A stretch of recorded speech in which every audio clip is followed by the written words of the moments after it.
Hello friends, ఈరోజు 5 పదాలు చిటికలో నేర్చేసుకుందాం.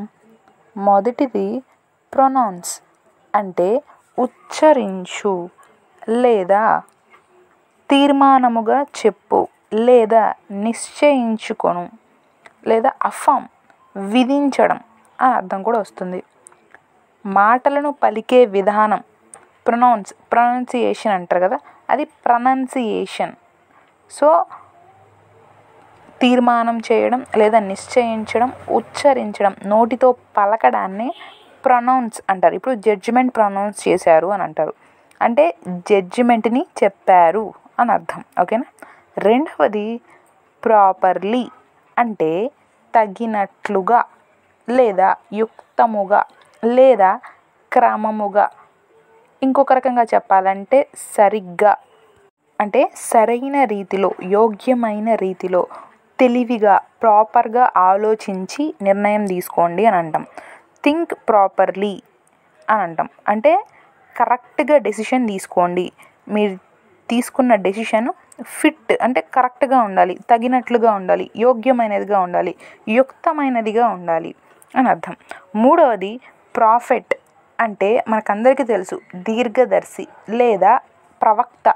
సోది చెప్తారు కదా, సోది చెప్పే వాళ్ళని కూడా ప్రాఫెట్ అంటే భగవత్ ప్రేరితుడై దేవుని యొక్క వాక్కులను పలికేవాడు. అంటే అతను చెప్పే మాటలు దైవాంశ సంభూతుడు అని అంటారు కదా.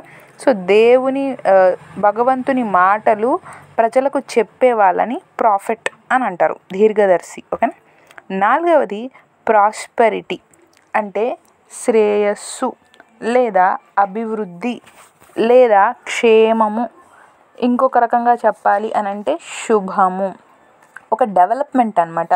వృద్ధి పొందడం లేదా శ్రేయస్సుగా ఉండడం, విజయవంతంగా ఉండడం, క్షేమంగా ఉండడం అంటే జయంగా ఉండడం అని కూడా అర్థం వస్తుంది. అంటే అభివృద్ధి సాధించడానికి ఈ ప్రాస్పెరిటీ అన్న పదాన్ని వాడుతాం, అభివృద్ధి అన్న ప్లేస్లో. ఓకేనా. నాలుగవది ప్రొవకేషన్ అంటే కోపము పుట్టించుట లేదా ఒక రేపడం అన్నమాట. కోపం రేపించడం, ఒక ప్రేరేపించడం, దేనికి అతని కోపపడడానికి ఏదైనా సరే బుద్ధిపూర్వకంగా రెచ్చగొట్టడాన్ని ప్రొవకేషన్ అని అంటాం. ఓకేనా. ఒక ప్రబోధకం చేయడం, బుద్ధిపూర్వకంగా రెచ్చగొట్టే ప్రేరకాన్ని, ఆ ప్రేరకమైన అంటే కోపానికి గల కారణం, దాన్నే ఆ రెచ్చగొట్టే ఒక స్వభావాన్ని ప్రొవకేషన్ లేదా ప్రొవకేటివ్, కోపం పుట్టించడం అన్నమాట, అది ప్రొవకేషన్ అవుతుంది. సో ఇవి ఇవాల్టి 5 పదాలు. మీకు నచ్చినట్లయితే లైక్ కొట్టి షేర్ చేసి సబ్స్క్రైబ్ చేసుకోండి. ఇలా రోజు 5 పదాలు రావడం జరుగుతుంది. ఒక్కసారిగా అన్ని పదాలు నేర్చుకోవాలంటే కష్టంగా ఉంటుంది కదా.